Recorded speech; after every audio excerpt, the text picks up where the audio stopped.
अक्सर हम सुबह सुबह जब उठते हैं तो एक आवाज़ सुनाई देती है, कचरे वाला आया कचरा बाहर निकाल। लेकिन इसका मतलब भी आपको पता है या नहीं?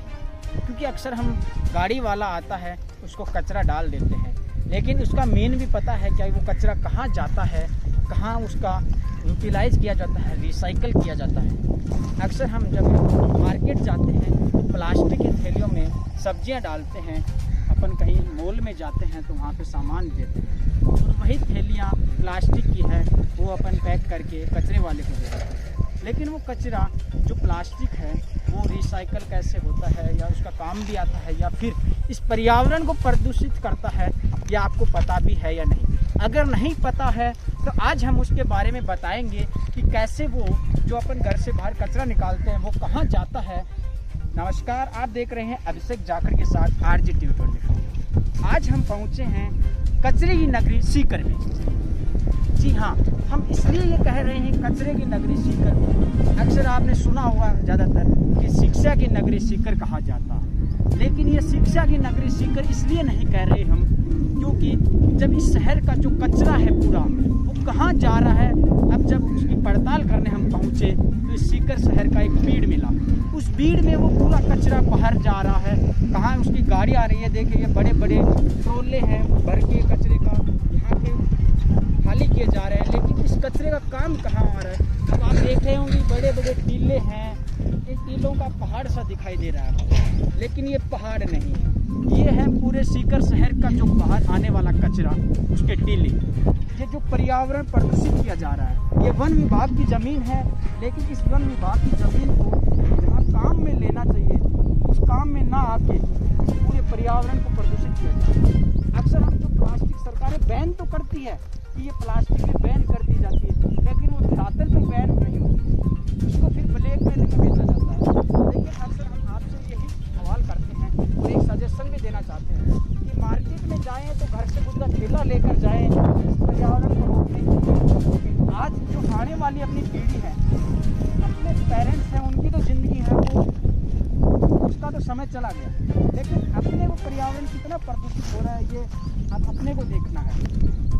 देखिए जो जहाँ तक दिखाई दे रहा है इस पूरे सीकर शहर का टीला, यहाँ पूरे मैं जहाँ तक हाथ फैला रहा हूँ वो पूरा शहर का कचरा है, यहीं पे आता है। इस कचरे में जहाँ कोई काम आता है, नगर परिषद भी बड़े बड़े वादे करती है, यहाँ के स्थानीय विधायक हैं वो भी बड़े बड़े वादे करते हैं, लेकिन उस वादों पे खरा कितना उतरना है ये सरकार कभी नहीं देखती है। चुनावों में सिर्फ वादे किए जाते हैं, वादे के अलावा कोई कुछ नहीं करता।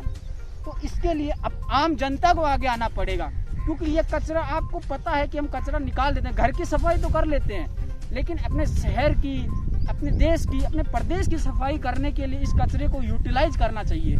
एक डैम बनाना चाहिए, उसके अंदर ये कचरा है जो काम आ सकता है उसको रिसाइकल करना चाहिए, लेकिन यहाँ ऐसा कुछ नहीं होता है। यहाँ के सभापति लंबे समय से इस सत्ता के अंदर हैं, लेकिन इस सत्ता के भोगी हैं, वो इसमें काम कुछ नहीं करा रहे हैं जनता के लिए। तो मैं आप सभी से, सीकर की जनता से आपसे अनुरोध करता हूँ, आइए हमारे साथ जुड़िए, हम इस आवाज़ को प्रदेश के ऊपर उठाएंगे और इस आपके जो हेल्थ के साथ में जो खिलवाड़ किया जा रहा है, जी हाँ मैं ये सही कह रहा हूँ, आपके हेल्थ के साथ ये खिलवाड़ हो रहा है, क्योंकि आप जब घर से बाहर कचरा निकाल देते हो, लेकिन ये वन विभाग की जो ज़मीन है, एक तो ये ज़मीन खराब हो रही है या किसी भी चीज़ में काम आ सकती है, लेकिन सभापति की कहें या फिर इस प्रशासन की लापरवाही की वजह से, प्रशासन की लापरवाही की वजह से ये सब कुछ हो रहा है। इसके लिए आप सीकर की जनता को एक होना पड़ेगा। और एक चीज़ और मैं कहूँगा, यहाँ पे जो कचरा बीनने के लिए छोटे छोटे बच्चे यहाँ पे आ रहे हैं, जैसे मैं आपको दिखाता हूँ, यहाँ जब मैं हाथ कर रहा हूँ वहाँ पे देखिए छोटे छोटे बच्चे कचरा बीनने के लिए आ रहे हैं। क्यों?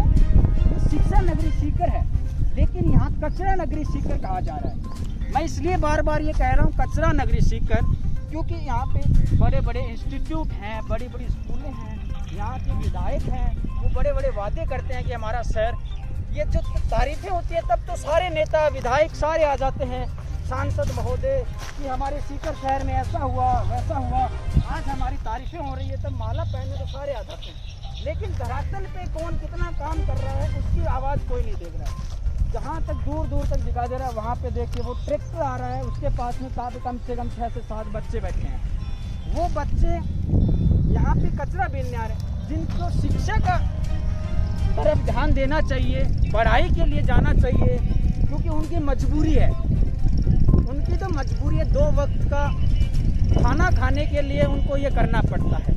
लेकिन यहाँ के बड़े बड़े नेता, बड़े बड़े इंस्टीट्यूट के मालिक जो ये कहते हैं कि हम गरीब बच्चों को शिक्षा मुहैया कराते हैं, लेकिन वो शिक्षा मुहैया किसको कराते हैं? अब ये बात है सबसे बड़ी। सीकर की जनता से भी आपसे अनुरोध करता हूँ कि इसके लिए भी आप एक आवाज़ उठाइए। शिक्षा नगरी सीकर के अंदर ये चीज़ नहीं हो सकती, इसके लिए भी एक सवाल खड़ा होता है। तो मैं आपके युवा साथियों से, जो मेरी उम्र के हैं, हम उम्र के हैं, उन साथियों से अनुरोध करता हूँ, आइए आप हमारे साथ जुड़िए। हम इस शिक्षा नगरी सीकर को, हकीकत की शिक्षा नगरी सीकर देखना चाहते हैं। जो ऊपर की धरातल पे काम करते हैं वो लोग इस चीज़ को देखना चाहते हैं। सिर्फ एक सोशल मीडिया पे अपन देखते हैं कि पर्यावरण प्रदूषण होता है, उसके लिए पोस्टर डाल देते हैं, पर्यावरण दिवस मनाते हैं, जल दिवस मनाते हैं, फलाना ढिमका दिवस मनाते हैं, लेकिन उसकी हकीकत क्या है वो धरातल पे जाने में पता चलता है। सोशल मीडिया से अपना जीवन व्यापन नहीं होता है, सोशल मीडिया से जीवन व्यापन नहीं होता है, जीवन व्यापन होता है कुछ करके दिखाने से। तो मेरे साथियों, आप सभी भी हमारे साथ आइए। इस शहर को जो शिक्षा नगरी कहा जाता है, मुझे इस देखने के बाद में मुझे खुद को ये शर्म आ रही है कि मैं इस शिक्षा नगरी सीकर कहूँ या कचरा नगरी सीकर कहूँ, क्योंकि जहाँ अच्छा वातावरण होना चाहिए उस वातावरण को ना होके एक कचरा पड़ा है पूरे शहर का। इसकी वजह से कितने लोगों की बीमारियां फैल रही है। इसलिए सभी साथी आप हमारे साथ जुड़िए, हम इसकी आवाज़ प्रदेश लेवल के पटल पे उठाएंगे। तब तक के लिए आप देखते रहिए हमारे साथ RJ TV 24। जय हिंद, जय राजस्थान, जय सीकर।